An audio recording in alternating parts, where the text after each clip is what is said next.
Salut à tous, j'espère que vous allez bien et que vous êtes en forme en ce beau dimanche 24 janvier 2021. Je vous fais une vidéo dont je vous avais déjà parlé, c'est mes projections et en fait les trucs sur lesquels j'avais déjà tablé depuis début décembre. Je m'étais posé sur ce mind mapping que vous voyez derrière. Je vais le détailler et c'est des choses qui restent à mon sens toujours vraies. Et je voulais vous partager ça. Et puis aussi les espérances de gain, voilà, les multiples sur lesquels je table sur les différentes cryptos. Et je vais vous expliquer comment j'ai fait ma réflexion. Je vous préviens que ça va pas plaire à certains dans le sens où ce n'est pas des multiples délirants comme vous pouvez le voir. Auprès de certains youtubeurs. Et d'ailleurs, j'ai vu qu'Alex de Quantips avait sorti une vidéo aujourd'hui qui parlait aussi de ses propres projections sur notamment le Bitcoin. Il a pas fait tout le détail que je vais évoquer moi avec vous au niveau des alts. Néanmoins, je vous invite à aller la voir parce qu'elle est intéressante. De toute façon, globalement, toutes ces vidéos sont intéressantes. Donc, je vous mets le lien en haut à droite si vous voulez aller voir ce qu'il en dit, qui est assez raccord avec moi. Après, il y a certainement un biais dans le sens où c'est mon mentor et que je suis un de ses élèves. Donc, forcément, je suis aussi influencé. Néanmoins, ça part d'une réflexion personnelle aussi. Et donc, je vais vous partager ça. Alors, première chose, mes réflexions par rapport à ce Bull Run 2021. Alors, je réduis la fenêtre. Voilà. Alors concrètement, ça, je vous montre. Vous allez peut-être certains vont se dire ah ouais, bah c'est facile maintenant de noter ça, etc. Mais pour vous montrer, voilà, l'historique des modifs, c'est un truc que j'avais commencé à modifier, à créer début décembre, voilà, décembre 2020, et que j'ai pas touché depuis le 2 janvier.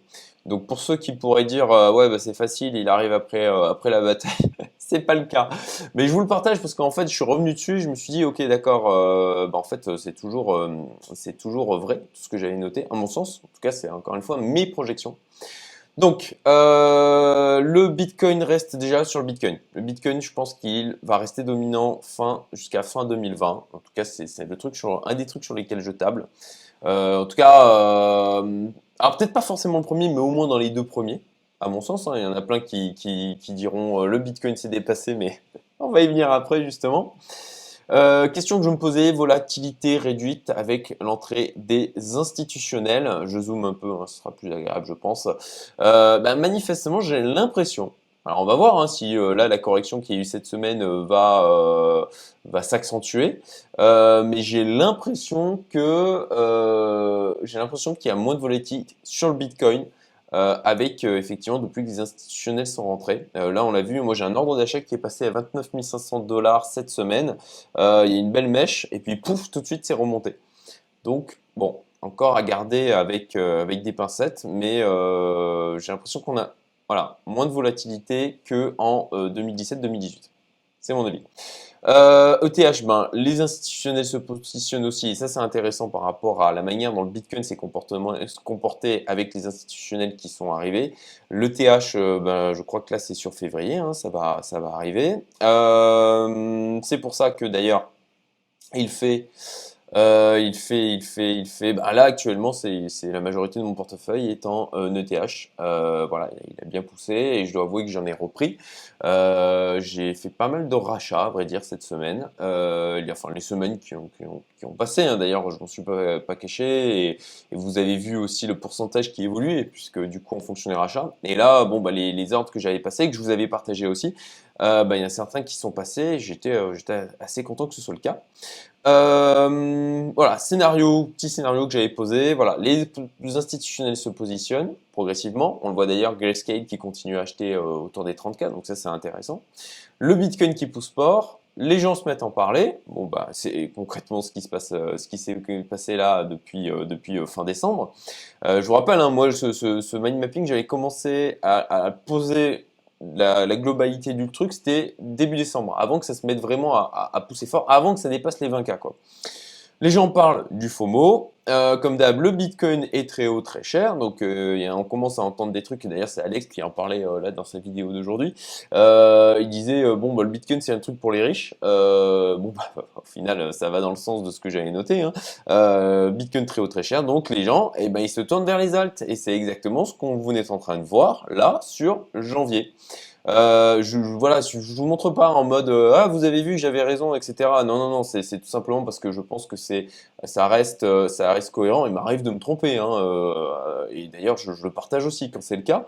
Néanmoins, voilà, c'est les trucs qui me semblent rester cohérents sur ce qui est en train de se passer et ce qui arrive là sur l'année 2020. Alors ça, c'est les comportements probables. Ça, il faut vraiment que vous le gardiez, je pense, en tête. Moi, en tout cas, je me le suis noté pour effectivement, quand on a des interrogations où on se pose des questions, on se dit ah ouais, mais les alts, est-ce que ça va performer? Est-ce qu'il ne va pas y avoir que le Bitcoin cette fois? Est-ce qu'il y aura peut-être pas de alt season? Et le fait de revenir à ça, moi, ça m'aide à me projeter et à faire ma stratégie. Déjà, voilà, le comportement, le Bitcoin c'est trop cher, donc je vais acheter des cryptos moins chers entre guillemets. Le Bitcoin c'est trop tard, alors je vais acheter le prochain Bitcoin shitcoin et faire du x1000. Et là on va y revenir au x1000, au Moon Boys, etc. Non pas que ça ne peut pas arriver, hein, mais encore une fois en termes de stratégie, pour trouver la pépite qui va faire le x1000, mettre suffisamment d'argent pour qu'effectivement ça soit intéressant et attendre qu'elle arrive à faire ce x1000. Eh ben, bah ça quand quand on est débutant ou qu'on n'est pas ultra préparé ou qu'on n'a pas déjà un capital qui est important, eh ben c'est très compliqué. C'est très compliqué. Voilà, le comportement Bitcoin s'est dépassé, alors j'achète le nouveau projet de la mort qui tue. Franchement, ça c'est le truc qu'on a déjà vu en 2017-2018. Et moi-même, j'avais eu ce genre de réflexion et je pense que c'est le genre de choses qu'on va encore revoir. C'est encore un peu tôt, on n'a pas encore des gens qui sont suffisamment novices qui sont rentrés. Là, j'ai l'impression qu'on a plutôt les gens, ceux qui étaient rentrés au mauvais moment de 2017-2018, qui n'ont pas profité de 2017-2018 et qui s'y intéressent un peu plus. On commence à avoir des nouveaux entrants au niveau du monde des cryptos. Vraiment, je le vois dans les gens avec qui je peux échanger. Et à mon sens, ça c'est un comportement qu'on va avoir aussi avec le côté non, mais le Bitcoin c'est dépassé, le Bitcoin c'est has-been, moi j'achète le nouveau Ultracoin qui est d'une crypto de la 4e génération et elle c'est vraiment le projet qui va faire un fois 10 000. Enfin voilà, c'est le genre de comportement. Et ça c'est un truc à prendre en compte, à mon sens, dans vos stratégies. En tout cas, moi, je le prends en compte dans mes stratégies. Encore une fois, ce n'est pas des conseils en investissement, patati patata, contenu éducatif, vous connaissez la chanson. Voilà, tout le monde parle des cryptos, je vais quand même en prendre un peu pour pas passer pour un con. Ça, c'est le genre de truc que j'ai vu en 2017-2018 et que je commence à voir maintenant. C'est ah ouais, mais bon, tout le monde y va. Ah ouais, je vais quand même en prendre un petit peu. Et puis ensuite, la personne, elle en prend un petit peu, elle voit que ça monte et du coup, elle renforce. Mais elle renforce sur des niveaux où ça a déjà trop monté et elle se fait avoir tout simplement. Hein. Mais il faut pas, d'ailleurs, il faut pas se leurrer. Hein, ça. Concrètement, ceux qui vont gagner sur ce bull run, ça va être aux dépens de tous les autres.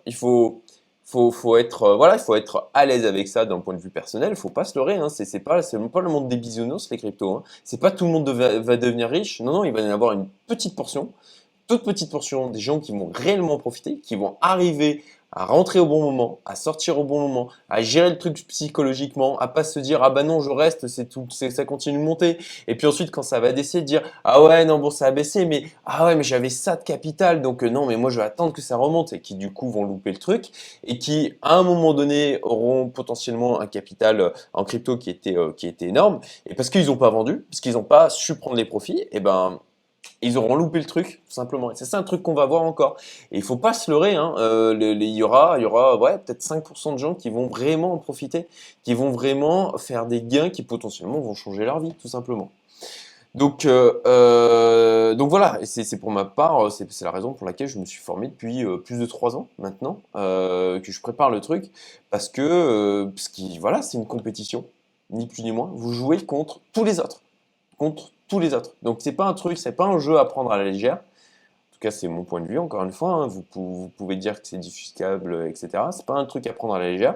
Si vous voulez gagner, si vous voulez réussir, faut le prendre sérieusement. Et même en le prenant sérieusement, Et moi j'ai vu des gens qui l'avaient pris très sérieusement, qui ont fait des erreurs et qui en font encore. Je connais des gens aussi qui sont dans le monde des cryptos depuis 7-8 ans qui continuent à faire des erreurs et qui sont toujours pas arrivés à profiter des différents bull runs. Donc c'est difficile, faut pas se leurrer, c'est pas un truc qui est simple.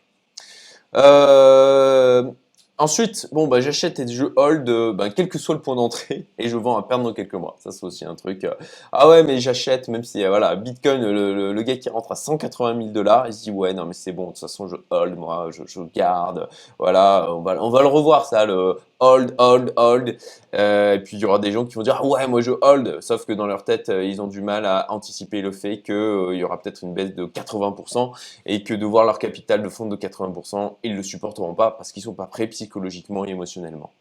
Et puis, l'effet de narration sur les projets, hein, capacité à produire de l'engouement de la part du retail, le grand public, bah ouais, voilà, il y a des tokens qui vont prendre en valeur d'une manière démentielle avec derrière aucun modèle économique parce qu'ils auront un bon marketing, parce qu'ils auront une communauté derrière, parce qu'ils s'y prendront bien pour que ça parle d'eux, parce qu'il y aura un effet de narration qui sera bon. Hein. Je pense par exemple au BIM. Je ne sais pas si vous avez connu cette. Enfin, elle existe toujours, hein, mais c'est un effet de narration un peu comme le Bitcoin avec un créateur, on ne sait pas d'où il vient, etc.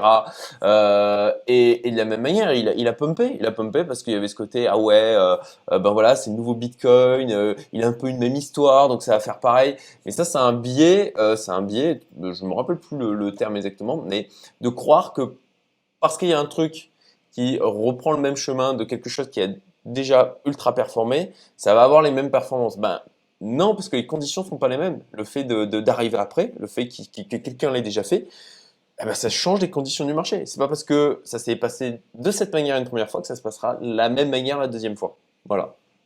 Ça aussi, alors bien sûr, ça c'est les comportements humains, c'est ce sur quoi on se base quand on investit, qu'on spécule, c'est que les comportements humains, eux, effectivement, ne changent pas ou peu. Les émotions restent les mêmes, on a les mêmes biais psychologiques, c'est pour ça qu'on revoit des effets comme ça au niveau des marchés, de ça monte, ça redescend, ça remonte, ça redescend. C'est parce qu'à chaque fois, les gens ont les mêmes types de comportements. Et il y en a plein qui n'apprennent pas, voilà. Et peut-être que ça sera peut-être mon cas aussi. Je vais peut-être me planter, hein, c'est tout à fait possible. Néanmoins, c'est un truc dont je pense avoir conscience et sur lequel j'essaye de travailler au maximum depuis plusieurs années. Voilà les comportements problèmes. Ça me semblait vraiment important de vous en parler. Après, il y a le DM Facebook. Alors, je me l'étais noté, donc début 2021. Je me posais la question, ok, quelles seront les conséquences sur le marché des cryptos? Problème de centralisation par rapport au Diem, qu'est-ce que ça va donner? Je me le suis noté, j'en sais rien. Franchement, j'en sais rien. Est-ce que ça va participer à l'engouement du grand public? Peut-être. Est-ce que je ne pense pas que ça viendra remplacer et que ça va aspirer toutes les liquidités? Je n'y crois pas trop. C'est encore un élément différent, quelque chose de différent dans voilà, l'écosystème des cryptos d'une manière générale, même si enfin, des blockchains, des blockchains et de la crypto, même si c'est discutable de dire est-ce que c'est une crypto. Enfin bon, voilà. En tout cas, bon, c'est un truc que je me suis noté, je vous en parle. Altcoin, je m'étais posé la question, ok, décorrélation du BTC, est-ce que cette fois, effectivement, le fait qu'on ait plus de paires entre les alts avec du USD, avec de l'euro, est-ce que ça va pas justement créer un effet de décorrélation où les gens vont un peu plus regarder effectivement le prix du alt versus de la monnaie fiat classique? Ça, c'est un truc que je garde en tête. Je pense que partiellement, ça va jouer partiellement. Et c'est aussi un truc qui est venu nourrir mes espérances de gain. Je vais y venir. Suivi de la valeur en BTC encore pertinent. Voilà, c'est liaison ou utilisation des paires slash USDX au niveau des différents altcoins. Alors oui, sur l'aspect surperformance du BTC, je pense qu'il y a effectivement des alts qui vont surperformer le BTC complètement. Par contre, sur l'aspect voilà, analyse technique, ben, le truc que je fais, c'est tout simplement de regarder les différentes paires. Je regarde, et d'ailleurs c'est dans mon TradingView, hein, là vous le voyez, hein, je mets à chaque fois BNB, BTC, BNB, USDT. À chaque fois, je prends les deux paires et je regarde les deux éléments pour faire mes choix de positionnement. Crypto uniquement, BTC, ETS resteront petites, plus sensibles au pump et dump. Voilà, c'était une question. Est-ce que les cryptos qui ne sont pas en slash USD, voilà, est-ce que globalement elles vont peut-être moins profiter aussi de l'entrée des institutionnels. C'est une question. Je n'ai pas la réponse, hein. Je vous partage des choses, hein, des réflexions sur Blue Run. N'hésitez pas à me mettre des commentaires, hein, j'y répondrai de mon mieux, tout simplement. Encore une fois, je vous partage mes réflexions, je vous partage ce que je peux faire, mais c'est pas pour autant que j'ai la vérité, hein, loin de là. Faut rester humble. Icon poussé vers la fin, voilà, c'était une question par rapport à ce qui s'est passé sur 2017-2018. Je trouve que ça reste cohérent, qu'il y ait une grosse poussée vers la fin.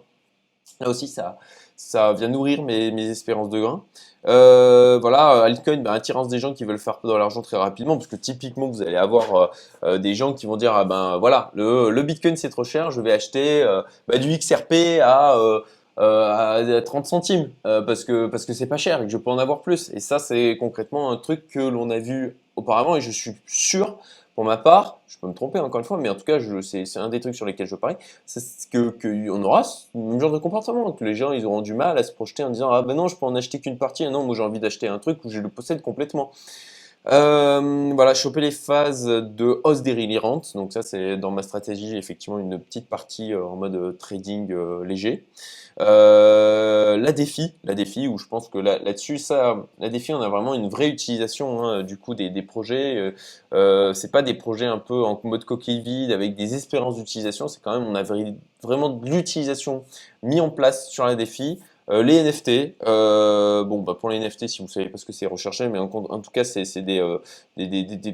on va dire des produits virtuels tokenisés. Voilà, je dois avouer que je me suis concentré sur les défis, les NFT. J'ai du mal à appréhender le truc. Je suis peut-être trop vieux pour ces conneries, j'en sais rien. J'ai du mal à appréhender le truc. C'est vrai que je suis beaucoup moins gamer que. En fait, je joue plus à part au jeu de l'investissement, puisque pour avoir, à mon sens, c'est vraiment comme un jeu de stratégie. Mais voilà, je l'ai noté, je le garde en tête. On verra, je reviendrai dessus. Donc. On y vient enfin pour tous ceux qui l'attendaient, les espérances de gain, et je pense que ça va malheureusement certainement en décevoir certains. Néanmoins, j'ai essayé de poser des choses qui sont réalistes. Voilà, alors le mode de calcul, c'est concrètement, alors bon là c'est un copier-coller d'un Google Sheet que j'utilise, je l'ai nettoyé au maximum, j'ai oublié de mettre les valeurs sans poubelle. Concrètement, c'est que je mets la valeur à l'instant T de mon portefeuille, et ça me permet de faire plusieurs calculs. Donc là, j'ai mis, ok, en clair, là, le valeur sur son boulot, on s'en fiche. Ce qui est intéressant, c'est que j'ai mis 100 000. Voilà, chiffre rond, simple. 100 000, j'ai mis 100 000 dans les cryptos. Je sais que c'est un chiffre énorme. Je sais que c'est un chiffre important. Euh, bon, voilà. Pourquoi j'ai mis 100 000? Parce que je parle aussi du Napoléon Crypto, et que j'ai 100 000 dessus, un peu plus maintenant, hein, puisqu'il a performé quand même depuis 3 semaines. Mais bon, voilà, c'était pour repartir sur un chiffre rond, un chiffre quand même important. Et c'est aussi pour vous faire comprendre que, bon, ben, effectivement, si vous émettez 1000 euros ou 10 000 euros dans les cryptos, ben, pour devenir millionnaire avec ça, concrètement, ou pour avoir un changement drastique de son niveau de vie, de sa richesse personnelle, eh ben, c'est pas si simple que ça, quoi. C'est pas si simple que ça, et c'est le message que d'ailleurs faisait passer Alex dans sa vidéo, et c'est le message que j'essaye de vous faire passer. En tout cas, encore une fois, hein, c'est mon avis perso. Donc, espérance de gain, concrètement le Bitcoin. Voilà. Alors là, c'est les niveaux que je vous mets par rapport au cours actuel. Au cours actuel. Donc là, on a le Bitcoin qui doit être à quoi? Il est à quoi en ce moment? 32 000. Le Bitcoin, je pense qu'il peut monter au 100K. Et c'est pour ça que j'ai mis un x3, tout simplement. x3, voilà. Donc, alors moi, c'est les montants que j'ai mis en euros, là, hein. Donc, X euros, c'est pour ça que j'ai mis X euros. Donc voilà, le Bitcoin x3. Ok, bon, bah, on a 30 000 dedans, ça fait 90 000. Le TH, je pense que par rapport au niveau qu'il a actuellement, voilà, TH USD, j'ai essayé de mettre encore une fois, hein, j'ai essayé de pas de mettre des multiples j'ai essayé de mettre des trucs réalistes en fait, où je pense que ce que je vous mets là, moi j'estime que le montant qu'il y a là sur l'ensemble, ça a 80% de chances de réussite. J'ai essayé de faire des projections comme ça, moi, de montants différents, en mettant des pourcentages d'estimation de probabilité de survenance. Moi, ce que je vous présente là, à mon sens, hein, c'est très personnel, j'estime que ça a 80% de chances de réussir. C'est pour ça que les trucs sont, à mon sens, encore une fois, raisonnables. Donc, voilà, le TH, moi je pense qu'il peut arriver aux 5 000 $, sans trop de problèmes. Donc, c'est pour ça que j'ai mis un x4. Donc 15 000 euros, ça vous fait 60 000. Ensuite, voilà, le BNB. Alors là, ce que j'ai fait, c'est que j'ai mis des multiples par rapport au BTC. Et j'ai multiplié ce que j'ai mis au niveau du BTC. Donc, concrètement, la formule de calcul est simple. C'est que je fais 3, facteur de 3, facteur du montant. Tout simplement parce que je pense que là, ces altes-là, ont le potentiel de performer, surperformer les bitcoins, clairement, et de réatteindre leur ATH versus le bitcoin. Et c'est là où je voulais vous montrer comment j'ai fait ces projections. Voilà, BNB BTC, bah, c'est simple, hein. Voilà, on regarde le BNB là, il est à voilà, 12 843. Bah, je pense qu'il a vraiment le potentiel de reprendre son ATH par rapport au Bitcoin. Voilà. Donc ça fait approximativement, voilà, j'ai mis un x3 de manière, j'estime encore une fois, raisonnable. Je pense qu'il a le potentiel de vraiment casser son ATH versus le Bitcoin, mais néanmoins, j'ai essayé de faire des projections de gains réalistes parce que j'ai fait le même exercice concrètement avec chacune des cryptos. Cardano, même principe. Ok, on prend l'ADA versus BTC. Je regarde l'ADA versus BTC. Encore une fois, à l'instant T. Bon, ben, ok, quel est son potentiel de multiplicateur X? Bon, ben là, oui, par rapport au Bitcoin, ça serait un x8 au maximum. Bon, ben, même chose. J'ai essayé d'être prudent dans mes prévisions, dans mes estimations. Et là, j'ai fait un x3 versus le BTC, ce qui reste, comme vous le voyez, eh ben, assez raisonnable, hein. Ça nous fait amener par là. Voilà.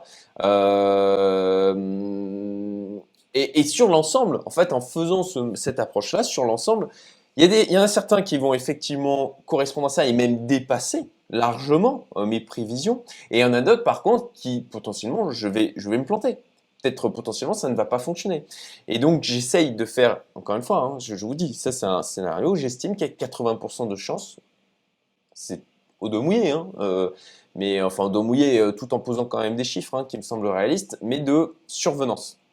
Donc concrètement, voilà, 100 000 euros, 100 000 euros, ça vous transformer 100 000 euros par rapport au marché à l'instant T tel qu'il est. Je pense qu'on peut totalement, de manière raisonnable, en tout cas moi sur cette pondération-là du portefeuille, viser du 540 000 euros. Voilà.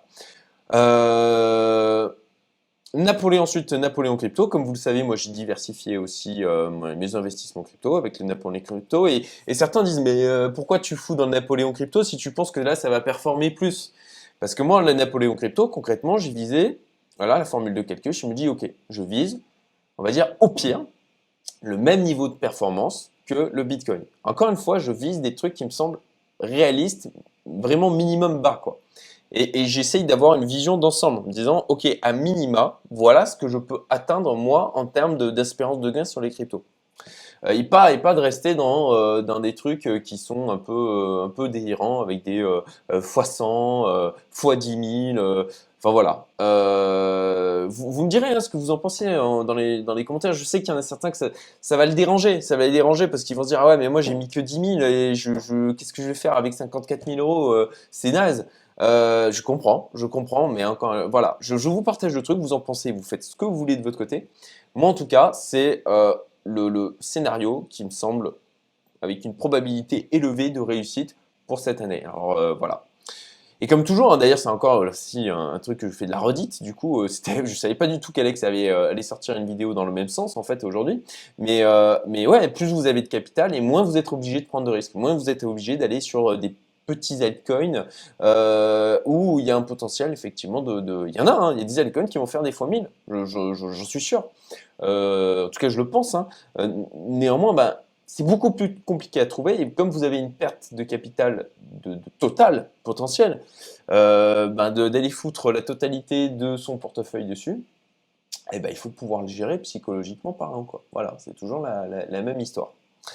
Voilà, donc concrètement, bon, bah, 100 000 sur les cryptos, 100 000 sur le Napoléon Crypto.